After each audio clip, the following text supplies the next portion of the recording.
দর্শক, আমি এই মুহূর্তে আছি স্টার সিনেপ্লেক্সের উত্তরা সেন্টার পয়েন্টে। এখানে দম সিনেমার টিম একটু পরেই আসবেন এবং আপনারা দেখতে পাচ্ছেন এখানে কিন্তু দম সিনেমার প্রেস মিটের জন্য একটা বিশাল আয়োজন, এবং সেই আয়োজনে আজকে পুরো টিম উপস্থিত থাকবেন এবং এই টিম আজকে কি বলবেন তা জানার চেষ্টা করব। সেই সাথে এখানে কিন্তু আজকে একটা স্পেশাল স্ক্রিনিং আছে, অর্থাৎ দম সিনেমার স্পেশাল স্ক্রিনিং। ঈদের এতদিন পার হয়ে গেলেও দম সিনেমা কিন্তু জমজমাট চলছে।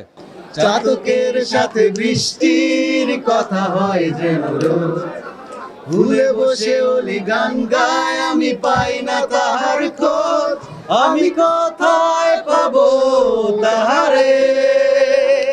সবচেয়ে বেশি যেটা ভালো লাগার সেটা হচ্ছে যে এ যাবৎকালের যে কয়দিন আমি হল ভিজিটে গিয়েছি আর কি, বিভিন্ন সিনেমার সাংবাদিক ভাইদের সঙ্গে দেখা হয়েছে শুধুমাত্র এই সামনাসামনি, কিন্তু আজকে আমরা একসঙ্গে সিনেমাটা দেখবো, এটা আনন্দের একটা বিষয়। আর এই বিশেষ প্রদর্শনীতে যারা যারা এসেছেন, আমাদের অতিথিরা আছেন, আমাদের সাংবাদিক ভাই বোনেরা আছেন, সবাইকে আমরা শুভেচ্ছা জানাই। বাংলাদেশের জয়ের গল্প বলতে চাই। এখানে যে বাংলাদেশের জয় আমরা এখানে দেখতে পাচ্ছি, এবং আরও যেই সিনেমাগুলো বাংলাদেশে এখন চলছে ঈদের সময়, প্রত্যেকে কিন্তু বাংলাদেশের জন্য কাজ করেন এবং বাংলাদেশের ইন্ডাস্ট্রিকে এগিয়ে নেওয়ার জন্য কাজ করেন।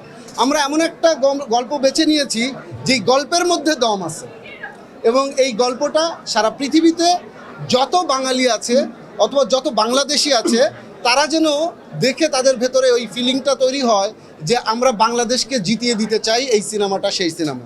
আমাদের একটা প্রচেষ্টা, বাংলাদেশি সিনেমার একটা সংযোজন দম হয়ে থাকবে আশা করি, এবং আমাদের এফোর্ট অনেক অনেক বিগার ছিল, অনেক এফোর্ট দিয়ে আমরা কাজটা করেছি, অনেক যত্ন নিয়ে কাজটা করার চেষ্টা করেছি।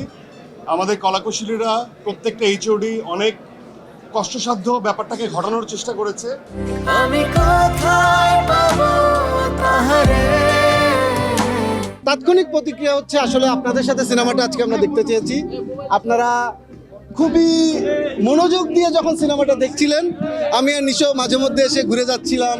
সো আমরা এইটা ফিল করছিলাম যে আপনাদের যে এই যে একাগ্রতা, এই যে মনোযোগ দিয়ে দেখছেন, এটা আমাদের খুব ভালো লেগেছে। এবং এখন যখন শুনলাম আপনাদের অনেক ভালো লাগছে, সেটা আমাদের জন্য অনেক বড় পাওয়া। Thank you so much, thank you.